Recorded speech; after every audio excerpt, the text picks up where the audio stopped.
guys, welcome back to Room 237, and I have yet another 80s slasher film.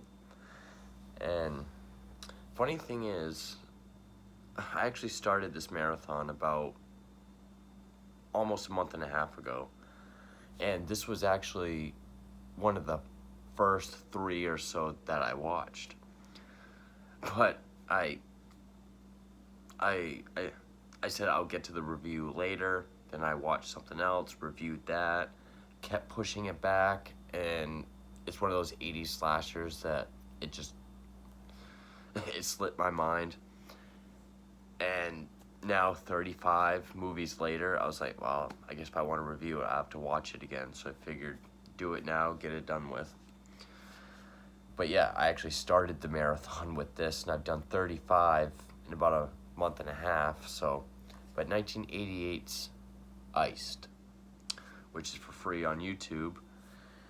And this is one where that's probably the only way you're going to see it, unless you had the VHS, because as of March 2020, it's had no DVD or Blu-ray release. Don't know if it ever is. I'm sure someone will comment, yeah, look, this company's going to release it with these movies, and here's a link to prove that I know that. It was directed by Jeff Quitney and written by Joseph Allen Johnson. Now, the thing about the cast is it's full of nobodies. Oh, Joseph Allen Johnson actually wrote this also. The writer, Joseph Allen Johnson, is in this as well as Alex. He was also in Berserker. He's one of the better actors of this, even though it's not really saying much. But we also get an appearance by Lisa Loring, who I'm sure people will recognize her as Wednesday Addams from the original Addams Day series, which is awesome. I loved it as a kid. I still love it. I have Volume 1 collection of Addams Family. The original show and the movies with Raoul Duke are... Raoul Duke. That's Fear and Loathing in Las Vegas. Raoul Julia. Those are the best Addams Family movies. That and the original series. But Lisa Loring, who plays Wednesday Addams, is in this. And it was put out by Micon Releasing, Prism Entertainment. I'm sure both those companies are no longer around. But other people, Deborah DeLiso, Doug Stevenson, Elizabeth Gorsey, Ron Kalogi, Joseph Allen Johnson, Lisa Loring. The funny thing about this is, especially for a slasher setting, how one was not made up until this point is apparently it's like a big 80s thing to have ski resorts. I mean, season 6 episode of South Park, Aspen, is a big parody of not just timeshare, but 80s ski resort movies and tropes.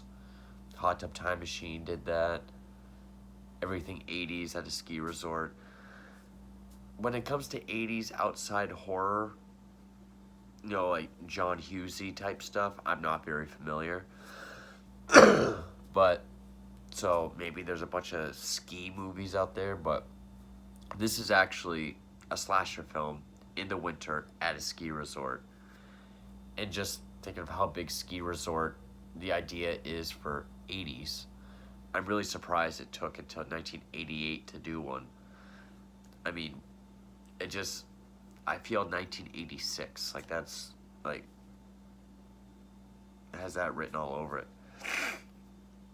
And even some of the stuff they did in the South Park episode, like, it opens up with this guy, Jeff. He's up there with his, I guess, girlfriend, Trina, and there's this other guy, Corey. She is with Corey.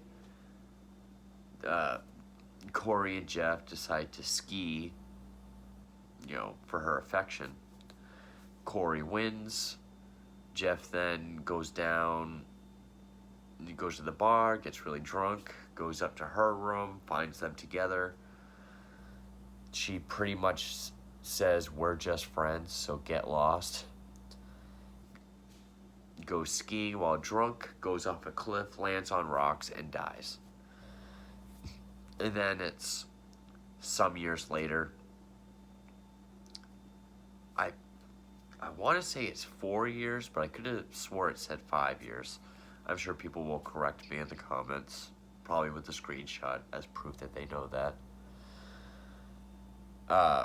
Trina, Corey are now married, and they get an invitation with a group of friends to go up to the resort, and they're picked up one by one with someone in ski getup.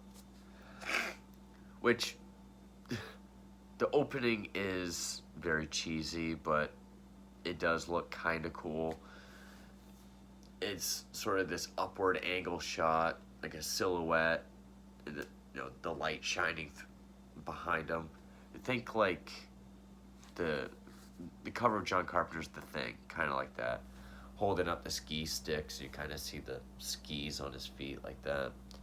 It's cheesy, but I thought it looked kind of cool. And the thing about this movie is, at 88 minutes, it's one of those slashers where, okay, you get a couple deaths in the beginning, nothing, and then they're all piled in the last act. It's one of those. Because other than Jeff, and it was sort of ruled as a suicide. The first one to get killed is this guy, Eddie. He's in a car. He's driving. And then for whatever reason, I don't, like, this movie's, again, already slipping my memory. He gets out of the car, and the killer drives over him with a snowplow. It's a big-ass tractor, but snow removal tractor. And it's like you see him kind of fall, but it like cuts here, and then it cuts to him already on the ground. Zoom in on his face, like screaming, with the plow, like you see it coming towards him, and then you just get up close to the tire spinning with red snow under it. And then you see it drive off like a skid of red. Oh, and also there's like a shirt or something under the tire. So yeah, it's very choppy with its effects. Pun intended, fuck it. This is not a gore film at all. Blood at most. And then, for pretty much almost the rest of the movie, it's like a soap opera at a ski resort. It's very melodramatic.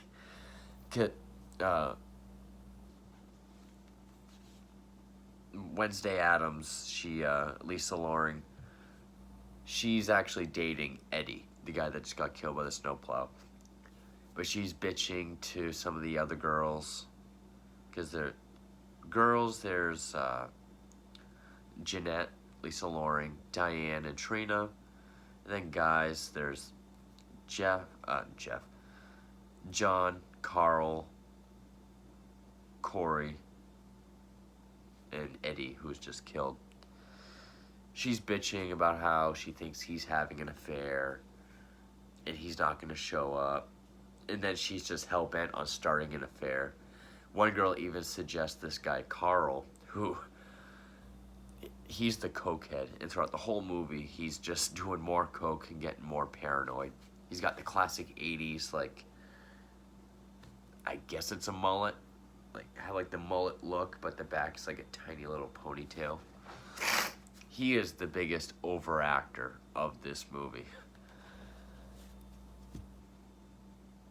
And it's just like soap opera, a melodrama throughout this huge mid portion of the film.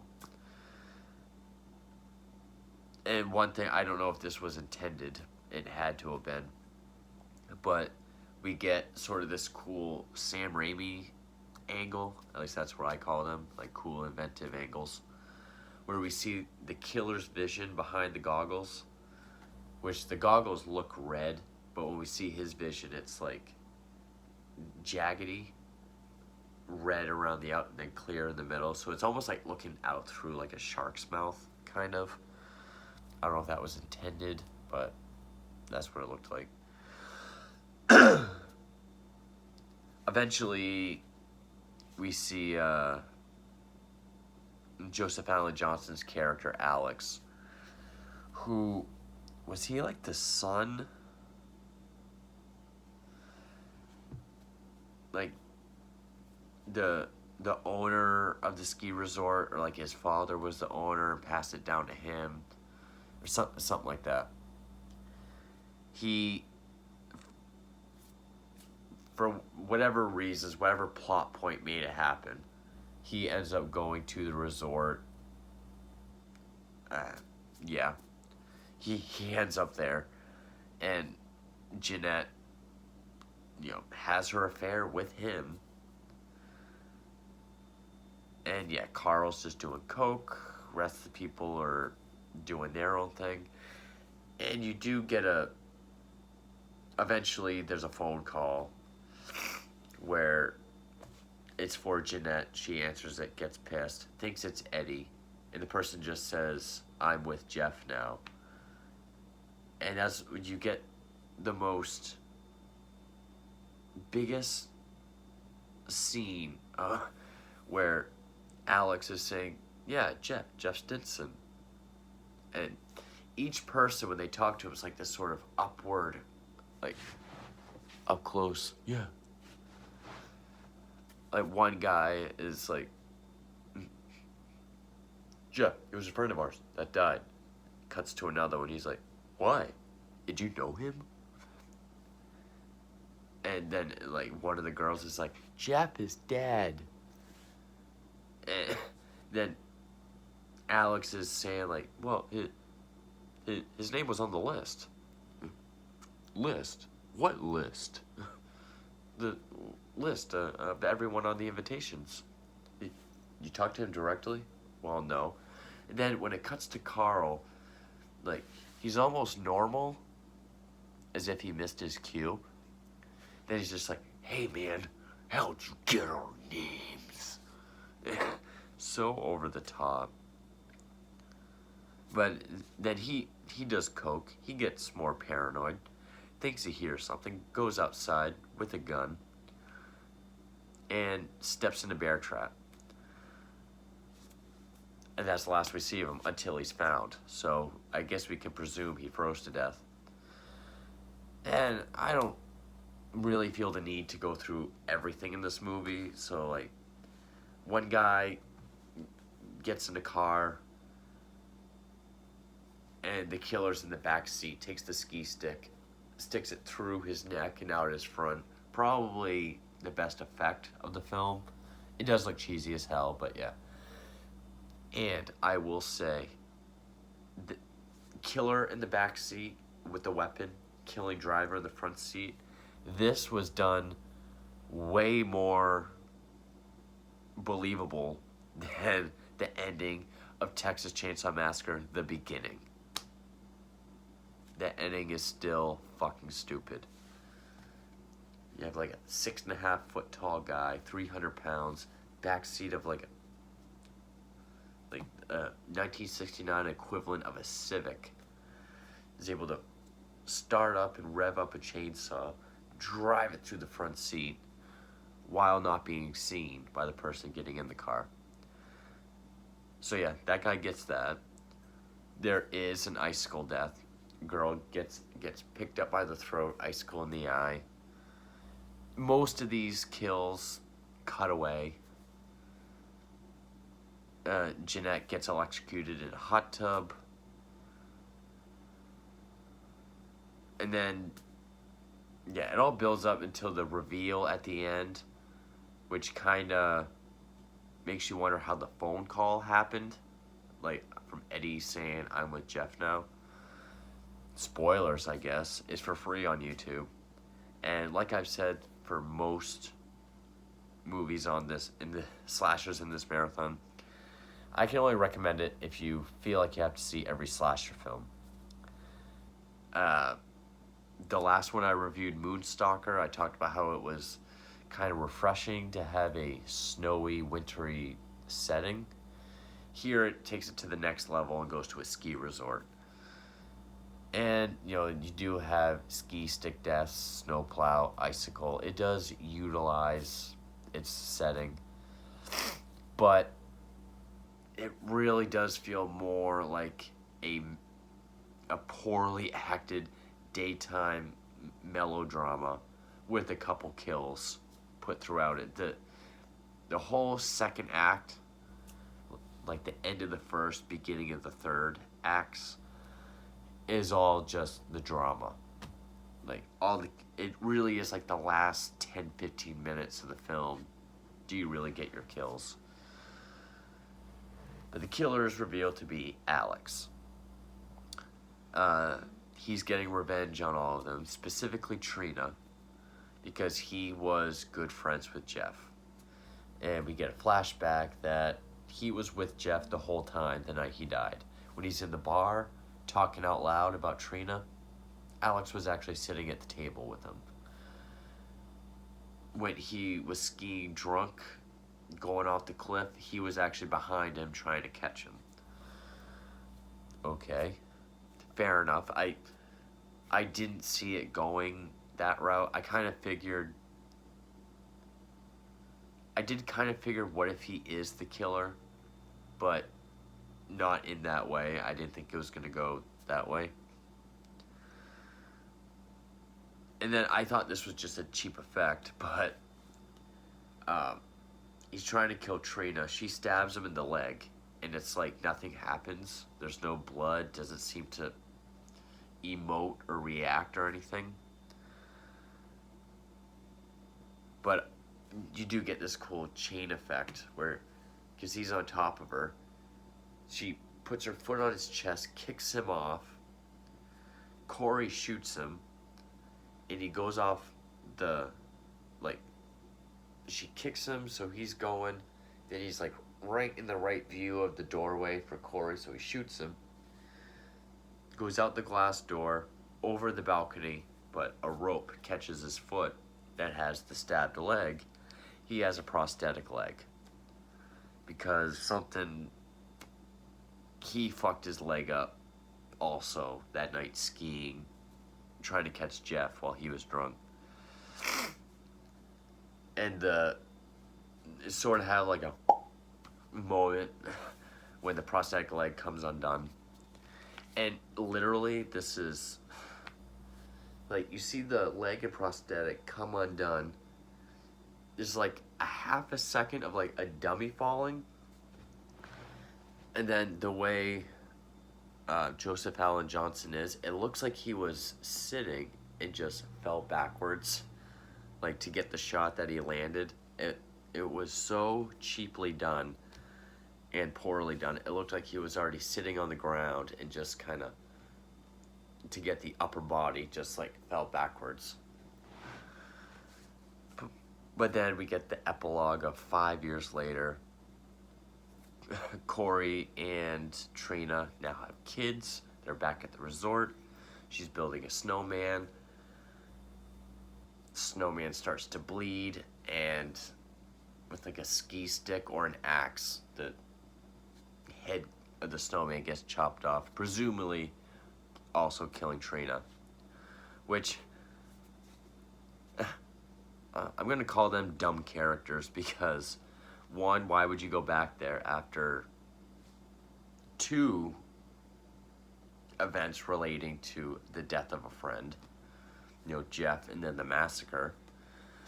It's also, if there's a specific invite, why would you go back? But this is one of those slashers. It's fun to watch because of the acting. The pacing is a huge detriment just because the characters aren't interesting. When you find out that this is all for Jeff, Alex is doing this, as vengeance for Jeff. Jeff wasn't made a likable character anyway. he was made out to be like a drunken, controlling dude bro kind of guy. Not very sympathetic.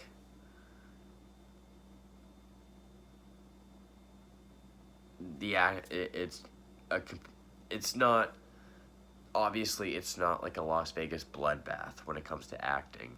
It's like your run of the mill sort of forgotten slasher bad acting.